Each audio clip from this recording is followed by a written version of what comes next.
উস্তাদজি আপনি কি শুধু আমার পায়ের দিকে লক্ষ্য করবেন, একটা বারো কি আপনি আমার মাথার দিকে লক্ষ্য করবেন না? এই দৃশ্য দেখার সঙ্গে সঙ্গে নুমান ইবনে সাবিত রাহমাতুল্লাহি আলাইহি উস্তাদ কান্না ভিজে উঠল কণ্ঠে। কান্না করতে করতে তার ছাত্র নুমানকে জড়িয়ে ধরলো এবং বলল, বাবা তোমাকে আমি এত শাসন করলাম, যে এত প্রহার করলাম, একটা বারো কি তুমি আমাকে বললে না? হযরত ইমামে আবু হানিফা রাহমাতুল্লাহি আলাইহি, এবং তাকে ডাকা হয় নুমান ইবনে সাবিত রাহমাতুল্লাহি আলাইহি।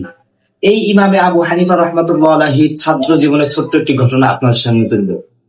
নুমান ইবনে সাবিত রাহমাতুল্লাহি আলাইহি তার ছোটবেলায় এমন একটা সময় যাচ্ছিল, তার পায়ে পরার মতো কোনো জুতা তখন তার ছিল না, এমনকি তার কাছেও তখন কোনো টাকা পয়সা ছিল না।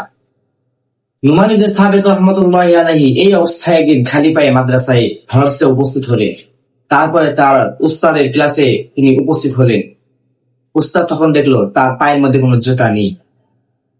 তখন উস্তাদ তাকে ডেকে বলল, নুমান, তোমার পায়ে কোনো জুতা নাই কে? তখন নুমান ইবনে সাবিত রাহমাতুল্লাহ বলেন, উস্তাদ জি, আমার কাছে কোনো টাকা নেই জুতা কেনার মতো। এরপর উস্তাদ জি কি করলেন? উস্তাদ জির কাছেও কোনো টাকা পয়সা ছিল না। তিনি তার পুরনো এক জোড়া স্যান্ডেল ছিল, জুতা ছিল, সেই জুতা তাকে দিয়া বললো, বাবা এই জুতা আমি তোমাকে দিলাম, এই জুতা পরে তুমি আগামীকাল থেকে ঘরসে আসবে, আগামীকাল থেকে তুমি মাদ্রাসায় ক্লাসে উপস্থিত হবে। তখন নুমান ইবনে সাবিত রাহমাতুল্লাহি আলাইহি চিন্তা করলেন যে যেই জুতা, যেই স্যান্ডেল আমার উস্তাদ তিনি তার পায়ে পরিধান করত, তিনি সর্বদাই যেই জুতা পরতো, ওই জুতা আমি তার ছাত্র হয়ে আমি কিভাবে সেই জুতা আমি পায়ের মধ্যে পরিধান করব? এই চিন্তা করতে করতে নুমান ইবনে সাবিত রাহমাতুল্লাহি আলাইহি বাড়ির দিকে রওনা হলেন। এরপরে তিনি চিন্তা করলেন, না, যেই জুতা আমার উস্তাদ পায়ে দিয়েছে আমি সেই জুতা আমি পায়ে দিব না। তিনি তখন চিন্তা করলেন, এই জুতা দিয়ে আমি মাথার একটা টুপি বানাবো। এরপরে নুমান ইবনে সাবিত রাহমাতুল্লাহি আলাইহি বাড়ির উদ্দেশ্যে যাওয়ার পরে বাসায় যেয়ে এই জুতাগুলোকে ভালোভাবে পরিষ্কার করলো। পরিষ্কার করার পর জুতা সুন্দর করে সেলাই করলো। সেলাই করার পর তিনি এই জুতাকে মাথার জন্য গোল আকারে একটি টুপি বানাইলেন। এই টুপি পরে পরের দিন তিনি মাদ্রাসায় সওয়ার হলেন, রওনা হয়ে গেলেন। এখন মাদ্রাসায় যাওয়ার পর উস্তাদ তাকে বলল যে, নুমান, তোমাকে আমি গতকালকে যে জুতাটা দিয়েছিলাম তুমি সেই জুতা কি করেছো? আমার কাছে হয়তো টাকা ছিল না, কিন্তু তার জন্য তোমাকে আমি নতুন এক জোড়া জুতা কিনে দিতে পারিনি, কিন্তু তাই বলে তুমি আমার জুতাটাকে অবহেলা করে তুমি রাস্তায় ফেলে দিয়েছো। তখন নুমান ইবনে সাবিত কোনো কথা বললেন না, মুখ থেকে তার কোনো কথা উচ্চারণ হলো না। এক পর্যায়ে উস্তাদ তাকে প্রহার করা শুরু করলো, এমন শাসন করা তাকে শুরু করলো যে শাসন করতে করতে তার এক পর্যায়ে যে নুমান ইবনে সাবিত রাহমাতুল্লাহি আলাইহি তার তার প্রত্যেকটা শরীর থেকে রক্ত খনন হতে শুরু করলো। এরপরে নুমান ইবনে সাবিত রাহমাতুল্লাহি আলাইহি এক পর্যায়ে উস্তাদ জিকে বললেন যে, উস্তাদ জি আপনি কি শুধু আমার পায়ের দিকে লক্ষ্য করবেন, একটা বারো কি আপনি আমার মাথার দিকে লক্ষ্য করবেন না?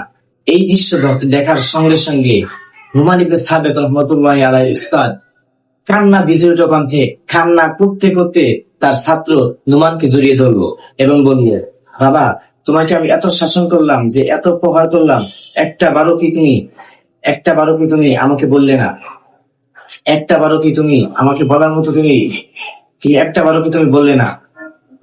তখন এই কথা যখন বললো, তখন নুমান ইবনে সাবিত রাহমাতুল্লাহি আলাইহি বললেন যে যেই জুতা আমার উস্তাদ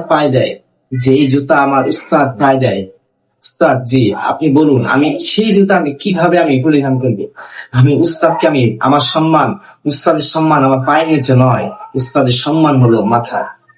তো এই ঘটনা থেকে আমরা শিখলাম যে বর্তমান মাদ্রাসাগুলো, স্কুল, কলেজ, ভার্সিটি গুলোতে দেখা যায় যে বর্তমান শিক্ষক যারা আছে তাদের সম্মান নেই। শুধু মাদ্রাসা নয়, শুধু স্কুল, কলেজ, প্রত্যেকটা আপনি শিক্ষা অঞ্চলে যান, একটা সময় তার শিক্ষককে ভয় পেত, যার কারণে প্রত্যেকটা শিক্ষাকর্মী তারা আদোবালা ছিল। কিন্তু বর্তমান সমাজটা এত নিকৃষ্ট হয়ে পড়েছে।